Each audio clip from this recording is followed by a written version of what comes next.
বাবা দেখো আমি পরীক্ষায় টপ করেছি, তাই আমাকে পুরস্কার দিয়েছে।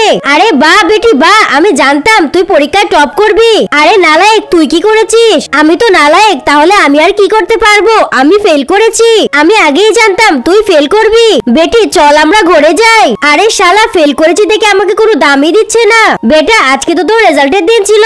হ্যাঁ আন্টি, আমি এবারও ফেল করেছি।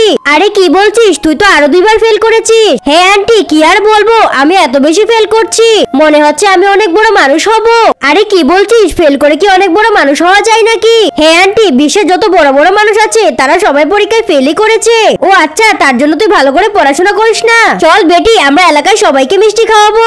আরে বোন, আমার মেয়ে পরীক্ষায় টপ করেছে, তাই আমরা এলাকায় মিষ্টি খাওয়াতে যাচ্ছি। আরে বাবা, আমাকেও নিয়ে যাও না।